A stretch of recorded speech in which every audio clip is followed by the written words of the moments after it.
सांगली मिरज कुपवाड महानगरपालिका निवडणुकीच्या पार्श्वभूमीवर राष्ट्रवादी काँग्रेस पक्षाचे मुख्य नेते राज्याचे उपमुख्यमंत्री अजित पवार यांचा पुन्हा एकदा मिरज दौरा होणार आहे। शुक्रवारी 9 जानेवारी रोजी सकाळी 9 वाजता मिरजेतील महाराणा प्रताप चौक येथे महापालिका निवडणुकीच्या पार्श्वभूमीवर त्यांची जाहीर सभा होणार आहे। या सभेसाठी मोठ्या संख्येने उपस्थित राहण्याचे आवाहन राष्ट्रवादी काँग्रेसचे शहर जिल्हाध्यक्ष प्राध्यापक पद्माकर जगदाळे यांनी केले। ते मिरजेत बुधवारी दुपारी झालेल्या पत्रकार परिषदेत बोलत होते।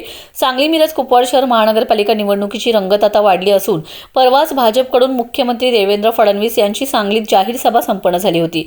राष्ट्रवादीकडून उपमुख्यमंत्री अजितदादा यांची जाहीर सभा मिरजेत होणार आहे।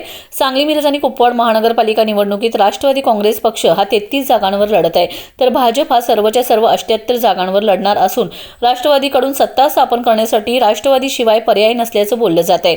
तर उपमुख्यमंत्री अजितदादांच्या सभेनंतरच महापालिका निवडणुकीची रंगत आणखीन वाढणार आहे।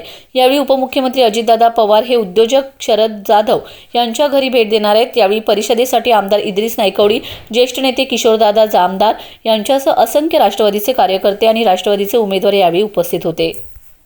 सांगली मिरज कुपवाड महानगरपालिकेच्या निवडणुकीच्या निमित्तानं 9 तारखेला सकाळी 9 वाजता अजितदादा मिरजमध्ये येत आहेत। 9:30ला सभा सुरू होईल।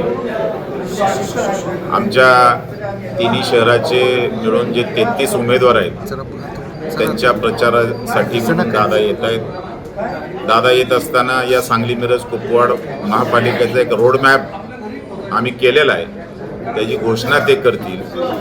येत्या 5 वर्षामध्ये राष्ट्रवादी काँग्रेस पार्टी सत्तेवर येण्याची आम्हाला खात्री आहेच, पण सत्तेवर आल्यानंतर या शहराच्या विकासाचं एक मॉडेल तयार केलेलं आहे, त्याची घोषणा ते करतील आणि त्याप्रमाणे येत्या 5 वर्षामध्ये राष्ट्रवादी काँग्रेस पार्टीचा महापौर आणि सर्व नगरसेवक निश्चितपणे या शहराच्या विकासासाठी काम करतील। मी सर्वांना आवाहन करतो की 9 तारखेला सकाळी मिरजमध्ये महाराणा प्रताप चौकामध्ये सभा आहे, त्या निमित्तानं सर्वांनी दादांना ऐकायला यावं अशी मी सर्वांना विनंती करतो।